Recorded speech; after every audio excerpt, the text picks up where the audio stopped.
Hello everyone, welcome back to my channel. तो आज के इस वीडियो में हम डिस्कस करेंगे कि आप कैसे एक सिविल जज बन सकते हैं, उसकी एलिजिबिलिटी क्राइटेरिया क्या है।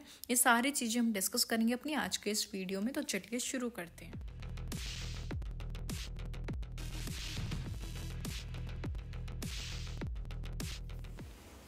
तो देखिए, हाउ टू बिकम सिविल जज, उसका एलिजिबिलिटी क्राइटेरिया हम जानेंगे कि क्या क्या चीज़ें आपको चाहिए होंगी सिविल जज बनने के लिए, कौन कौन सी आपको डिग्री चाहिए होंगी सिविल जज बनने के लिए। तो देखिए, सबसे पहले क्या है, candidates must have completed a law course such as LLB degree और a BA LLB degree offered for 3 years और 5 years respectively from a recognised institution. तो सबसे पहला पॉइंट आपको क्या ध्यान रखना है कि अगर कोई कैंडिडेट अप्लाई करता है सिविल जज के लिए, अगर वो सिविल जज बनना चाहता है तो उसके पास लॉ कोर्स होना चाहिए जिसमें है LLB की डिग्री हो उसके पास, या फिर BA LLB की डिग्री उसके पास होनी चाहिए। ज़रूरी नहीं है कि LLB की ही डिग्री होनी चाहिए और ज़रूरी नहीं है कि BA LLB की ही डिग्री होनी चाहिए।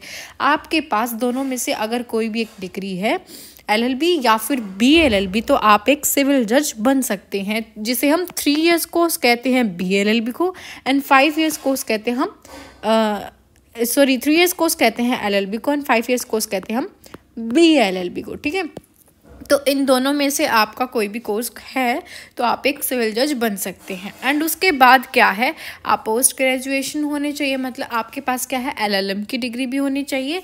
और क्या है, फिर आप जो है जब भी पोस्ट निकलती हैं सिविल जज की, आप फिर उनके लिए एलिजिबल हो जाते हैं सिविल जज बनने के लिए।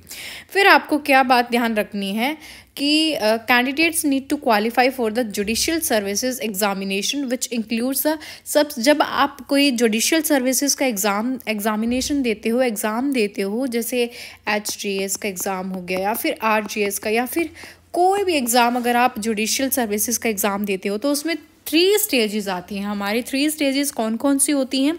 सबसे पहला आता है आपका प्रीलिम्स एग्ज़ाम, फिर आता है आपका मेंस एग्ज़ाम।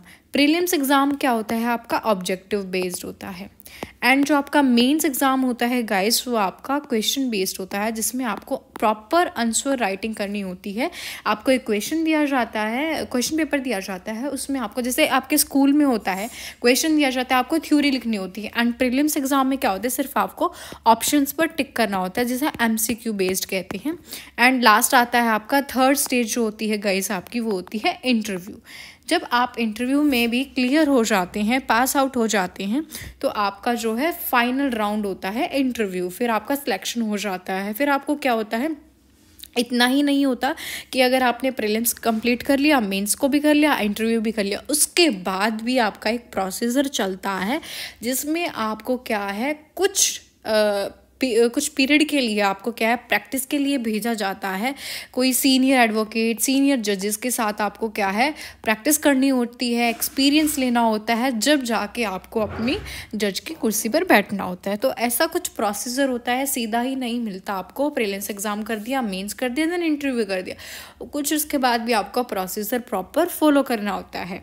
और हाँ, अगर कोई कैंडिडेट ऑलरेडी वर्क कर रहा है जुडिशरी सिस्टम में India for more than 5 years, अगर वो 5 साल से ज़्यादा वर्क कर रहा है जुडिशियल सिस्टम में, तो वो एलिजिबल होता है सिविल जज की पोस्ट को अप्लाई करने के लिए। ये चीज़ आपको ध्यान रखनी है। सबसे पहली चीज़ क्या है, आपके पास 3 years या फिर 5 years का कोर्स BA LLB या फिर LLB की डिग्री होनी चाहिए।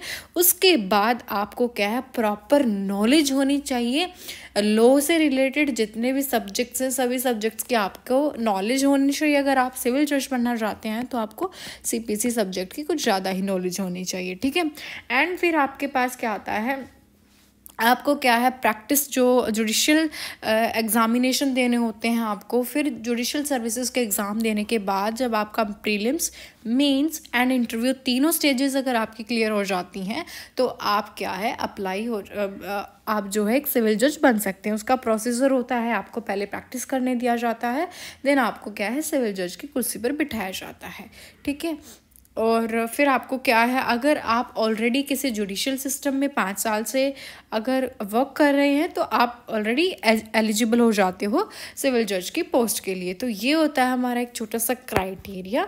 वैसे कहने के लिए छोटा है बट इसका प्रोसीजर जो है वो बहुत लंबा होता है, क्योंकि जो आपका प्रीलिम्स एग्ज़ाम होता है वो आप क्लियर कर लेते हो, फिर आपको दूसरी स्टेज पर जाना होता है जिसे हम कहते हैं मेंस एग्ज़ाम, फिर आपको थर्ड स्टेज पर जाना होता है जिसे हम कहते हैं इंटरव्यू। तो इतना आसान नहीं होता है, अगर आप बुक्स को थोरली पढ़ते हो देन जब ही हो पाता है ये सब चीज़ें, ठीक है। तो आपको अपने डॉक्यूमेंट्स जो हैं जितने भी आपका सर्टिफिकेट वगैरह है BLLB LLB का, वो आपको संभाल के रखने होते हैं, बहुत काम आते हैं आपके वो, ठीक है। अगर आपके पास वही नहीं है तो आपकी जो RF फेक मानी जाती है। तो इसीलिए आपको अपने सारे डॉक्यूमेंट्स जितने भी आपने इंटर्नशिप की हैं, सारे CV जिसे हम कहते हैं वो अच्छी बनती है आपकी, तो बहुत अच्छा इंप्रेशन पड़ता है सामने वाले बंदे पर, ठीक है। तो गाइस ये थी हमारी एक छोटी सी वीडियो कि आप एक सिविल जज कैसे बन सकते हैं, उसका एलिजिबिलिटी क्राइटेरिया क्या है। तो ये हमने अपनी आज के इस वीडियो में डिस्कस किया। होप सो आपको ये वीडियो हेल्पफुल लगी होगी। अगर आपको ये वीडियो हेल्पफुल लगी then please do like, share and subscribe the channel for more videos. Thank you for watching this video.